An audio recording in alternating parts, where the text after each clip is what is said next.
নমস্কার বন্ধুরা, আপনারা দেখছেন কেএস টিভি ইউটিউব চ্যানেল। তো বন্ধুরা, লক্ষ্মীর ভাণ্ডার প্রকল্পের মার্চ মাসের টাকা দেওয়া নিয়ে আজ বড় ঘোষণা। আজকে মার্চ মাসের শেষ ধাপের টাকা ছাড়লো নবান্ন। মার্চ মাসে 2,42,00,000 মহিলাদের লক্ষ্মীর ভাণ্ডার প্রকল্পের টাকা দেওয়া হবে জানিয়েছিলেন রাজ্য সরকার। কিন্তু মার্চ মাস শেষ হতে চলল, এখনও পর্যন্ত অনেক মহিলা কিন্তু লক্ষ্মীর ভাণ্ডার প্রকল্পের টাকা পেতে বাকি রয়েছে। পুরাতন আবেদনকারীদের পাশাপাশি নতুন আবেদনকারীরাও এই মার্চ মাসে এখনও পর্যন্ত টাকা পায়নি। যে সকল মহিলারা এখনো পর্যন্ত মার্চ মাসের টাকা পায়নি, তাদের কবে টাকা দেওয়া হবে তারিখ প্রকাশ করলো নবান্ন। তো লক্ষ্মীর ভাণ্ডার প্রকল্পে মার্চ মাসে নতুন পুরাতন আবেদনকারীরা কবে টাকা পাবে, এই সমস্ত বিষয়ে কিন্তু বিস্তারিতভাবে জানতে পারবেন আজকের এই ভিডিওটির মাধ্যমে। তাই বন্ধুরা, ভিডিওটি স্কিপ না করে শেষ পর্যন্ত দেখবেন।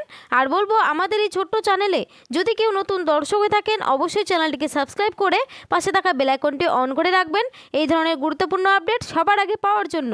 তো চলুন বন্ধুরা, আজকের ভিডিওটি শুরু করা যাক। দেখুন, বলা হয়েছে মার্চ মাসের লক্ষ্মীর ভাণ্ডারের শেষ ধাপে টাকা দেওয়া শুরু, নতুনদের টাকা ছাড়া হলো। তো চলুন বন্ধুরা, এই বিষয় নিয়ে আমরা একটু বিস্তারিত আলোচনা করি। কি বলা হয়েছে? মার্চ মাসে লক্ষ্মীর ভাণ্ডার প্রকল্পের টাকা দেওয়া শুরু হলেও বহু মা বোন জানাচ্ছে যে তাদের ব্যাংকে এখনও লক্ষ্মীর ভাণ্ডার প্রকল্পের টাকা আসেনি। এদিকে টাকা দেওয়ার যে নির্দিষ্ট সময় তা পেরিয়ে গেছে, তাই মা বোনেরা চিন্তায় লক্ষ্মীর ভাণ্ডার প্রকল্পের টাকা আসবে কি না। যে সকল মা বোনেরা মার্চ মাসে টাকা পায়নি, তাদের জন্য নতুন ঘোষণা নবান্নের। বাজেট প্রস্তাব অনুযায়ী 2026 ভোটের আগেই মহিলাদের ব্যাংক অ্যাকাউন্টে বাড়তি টাকা ঢুকছে।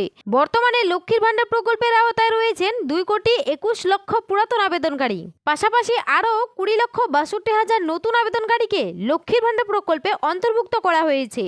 নতুন ও পুরনো সব উপভোক্তাই বাড়তি অর্থ পাবেন। এতদিন সাধারণ শ্রেণীর মহিলারা মাসে 1,000 টাকা করে পেতেন, মার্চ মাসে পাবেন 1,500 টাকা। অন্যদিকে তপশিলি জাতি ও উপজাতি শ্রেণীর মহিলারা 1,200 টাকার বদলে পাবেন 1,700 টাকা। মার্চ মাসে যে সকল মহিলারা এখনও টাকা পায়নি, তারা কবে টাকা পাবে বিস্তারিত আলোচনা করা হলো। লক্ষ্মীর ভাণ্ডার প্রকল্পের টাকা বাংলার মা বোনেদের দৈনন্দিন খরচ ও পারিবারিক প্রয়োজন মেটাতে সাহায্য করে। তবে সময় মতো লক্ষ্মীর ভাণ্ডার প্রকল্পের টাকা না এলে মা বোনেরা সমস্যায় পড়েন, কারণ নির্দিষ্ট তারিখে লক্ষ্মীর ভাণ্ডার প্রকল্পের টাকা না পৌঁছালে তাদের আর্থিক সংকট আরও বেড়ে যায়। বিশেষ করে যারা সম্পূর্ণভাবে লক্ষ্মীর ভাণ্ডার প্রকল্পের টাকার উপর নির্ভরশীল, তাদের জন্য এটি বড় সমস্যার কারণ হয়ে দাঁড়ায়। আর মার্চ মাস শেষ হতে চলায় মা বোনেরা ভাবছেন আর হয়তো টাকা দেওয়া হবে না। তবে এমন কোনো ব্যাপার নয়। লক্ষ্মীর ভাণ্ডার প্রকল্পের 2,21,00,000 পুরাতন মা বোনেদের সাথে সাথে নতুন করে প্রায় 20,62,000 নতুন আবেদনকারীদের এই মার্চ মাসে টাকা দেওয়া হচ্ছে। সমস্যা হচ্ছে, এত মা বোনেদের ব্যাংকে একসাথে টাকা পাঠানো সম্ভব নয়। তাই মার্চ মাসে ধাপে ধাপে লক্ষ্মীর ভাণ্ডার প্রকল্পের টাকা দেওয়া হচ্ছে। প্রথম 2 ধাপের টাকা দেওয়া হয়ে গেছে মা বোনেদের। আজ থেকে তৃতীয় ধাপের টাকা দেওয়া শুরু হয়েছে। 20 মার্চের মধ্যে নতুন ও পুরাতন লক্ষ্মীর ভাণ্ডারের সকল মা বোনেরা টাকা পাবে। দেখুন, এরপরে বলেছে লক্ষ্মীর ভাণ্ডার প্রকল্পে নতুন করে 20,62,000 মা বোনেদের টাকা দেওয়ার ঘোষণা করেছে নবান্ন। তবে নতুন সকল মা বোনেরা লক্ষ্মীর ভাণ্ডারের টাকা পাচ্ছেন না। নতুন আবেদনকারীদের মধ্যে যাদের পেমেন্ট স্ট্যাটাসে পেমেন্ট আন্ডার প্রসেস লেখাটি চলে আসবে, একমাত্র তারাই মার্চ মাসে লক্ষ্মীর ভাণ্ডার প্রকল্পের বাড়তি 1,500 ও 1,700 টাকা পাবে। আর যাদের আবেদন এখনও পর্যন্ত জেলা স্তরে অনুমোদনের অপেক্ষায় রয়েছে, এতে ঘাবড়ানোর কিছু দরকার নেই। সরকার সূত্রে জানানো হয়েছে, সমস্ত পেন্ডিং আবেদন দ্রুত যাচাই করে অনুমোদনের কাজ চলবে।